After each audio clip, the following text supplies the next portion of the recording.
Hello दोस्तों। Bermuda triangle दुनिया की सबसे रहस्यमय स्थान है। ये वो मशहूर स्थान है जहाँ पे शिप्स और प्लेन गायब होते हैं। अभी तक 2000 से अधिक शिप्स और 200 से अधिक प्लेन गायब हुए हैं। आखिर क्यों गायब होती हैं ये शिप्स और प्लेन्स? यहाँ कोई जादुई ताकतें हैं या कोई मॉन्स्टर? जानने के लिए वीडियो के अंत तक बने रहें और चैनल को सब्सक्राइब करना ना भूलें। बर्मुडा ट्रायंगल 8 लाख किलोमीटर में फैला हुआ है। बर्मुडा ट्रायंगल शब्द पहली बार 1984 में उपयोग में आया था, जिसे विंसेंट ने आर्गोरी मैगजीन में लिखा था। बर्मुडा ट्रायंगल बर्मुडा से स्टार्ट होकर प्यूर्टो रिको से मियामी से फिर वापस बर्मुडा, इस तरह ट्रायंगल बन गया। चलिए अब तक के कुछ दिलचस्प घटनाओं को जानते हैं। 1492 में अमेरिका की खोज की रास्ते में मशहूर क्रिस्टोफर कोलंबस ने बर्मुडा ट्रायंगल में कुछ अजीब घटनाएं देखी।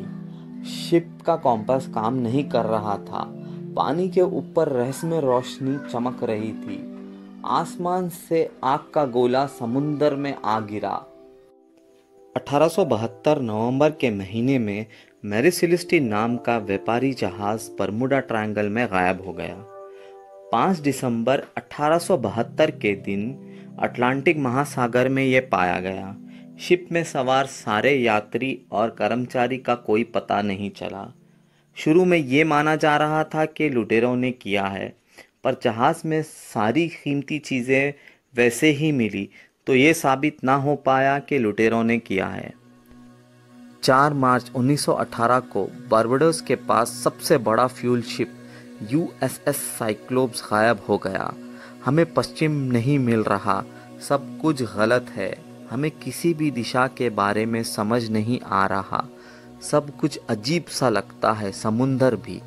ये पायलट के अंतिम शब्द थे ग्राउंड ऑपरेटर के साथ रेडियो बातचीत पर।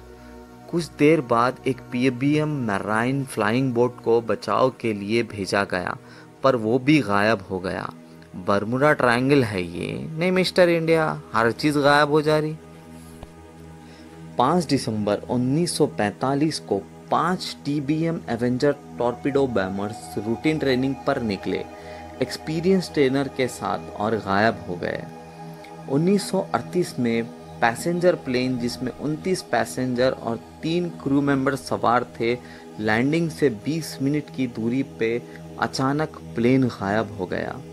एक महीने बाद और एक पैसेंजर प्लेन जिसमें 25 पैसेंजर और 6 क्रू मेंबर्स थे, वो भी गायब हो गया। 22 दिसंबर 1967 में विचक्राफ्ट कैबिन क्रूज, ये ऐसा क्रूज था जो ना डूबने के लिए बनाया गया था, जिसमें 2 पैसेंजर सवार थे, जिसमें floating device, life jacket, floating seat cushions और फ्लेयर गन थी। 4 दिसंबर 1974 को ब्रूस उसके पिता और बिजनेस पार्टनर के साथ बहामास से मियामी के लिए एयरक्राफ्ट में निकला। ब्रूस इससे पहले यही रूट पर 20 से अधिक बार जा चुका था, पर इस बार उनके साथ अजीब सी घटनाएं होने लगी। लगभग 1000 फीट की ऊंचाई पर प्लेन था। एक छोटा बादल उसने देखा।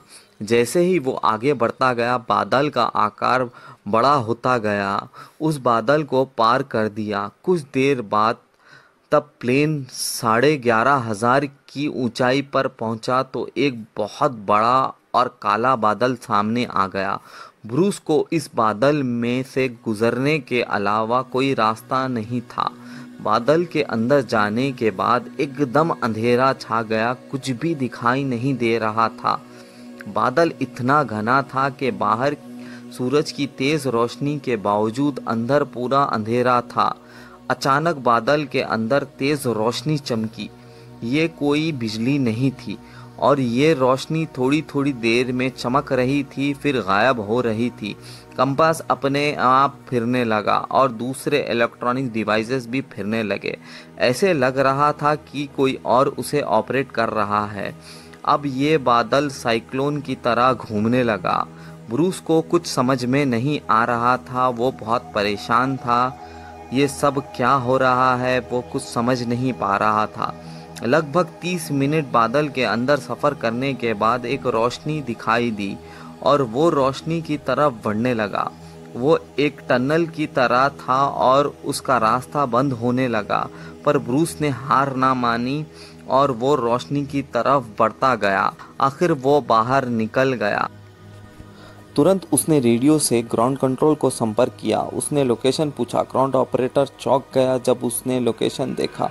ऑपरेटर ने ब्रूस को इन्फॉर्म किया कि वो मियामी हवाई अड्डे के ऊपर है।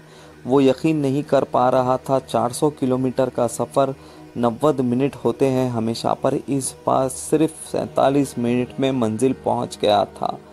वो यकीन नहीं कर पा रहा था। उसको समझ नहीं आ रहा था कि वो इतने कम समय में कैसे पहुंचा। उसने अपना फ्यूल चेक किया, वो भी आधा ही खर्च हुआ था।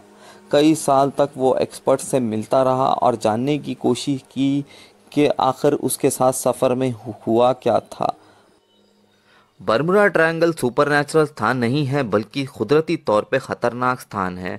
वहाँ पर पानी का तूफान आना आम बात है। कोई एविडेंस नहीं है जिससे ये साबित हो पाए कि समुंदर के दूसरे हिस्सों से ज़्यादा बर्मुडा ट्रायंगल में हादसे होते हैं। मैग्नेटिक फिनोमिनन, ये जगह साबित हुई है जहाँ मैग्नेटिक नॉर्थ और ट्रू नॉर्थ मिलती है। कुछ रिसर्चर्स ये सुझाव देते हैं कि कंपास रीडिंग को इससे अफेक्ट हो सकता है।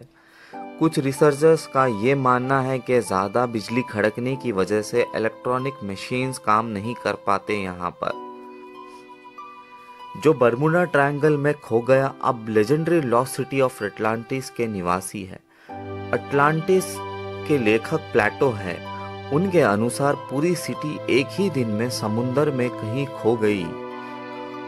1977 में चार्ल्स ने ये लिखा था, अटलांटिक बर्मुडा ट्रायंगल के नीचे है और उसमें लोग रहते हैं। लॉस्ट सिटी ऑफ अटलांटिस प्लेटो की एक फिक्शन स्टोरी है।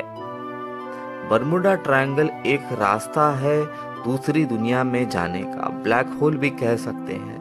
कुछ लोग इस पर यकीन रखते हैं क्योंकि कुछ इंसिडेंट्स ऐसे हुए हैं जिसमें आधे समय में सफर पूरा हुआ था। कुछ लोग ये भी मानते हैं कि एलियंस अपहरण करते हैं बर्मुडा ट्रायंगल में। 2014 में 2 यात्री कार्निवल क्रूज शिप पर सफर कर रहे थे। दिन का समय था। उन्होंने यूएफओ को शिप के ऊपर से जाते हुए देखा। और कुछ लोग ये भी मानते हैं कि बड़ा मॉन्स्टर है जिसका बड़ा मुंह है, वो सबको खा रहा है। अंडर वाटर एरिया 51 एक US hidden military camp Bermuda triangle के पास, लेकिन उसकी ज्यादा जानकारी किसी को नहीं है। बर्मुडा ट्रायंगल के हादसों का कारण जो भी हो, लेकिन ये दुनिया के अधिक सफर किए जाने वाले जगहों में से एक है। वीडियो अच्छी लगी तो लाइक करिए, सब्सक्राइब करिए, अपना ख्याल रखिए। मिलते हैं अगले वीडियो में। बाय।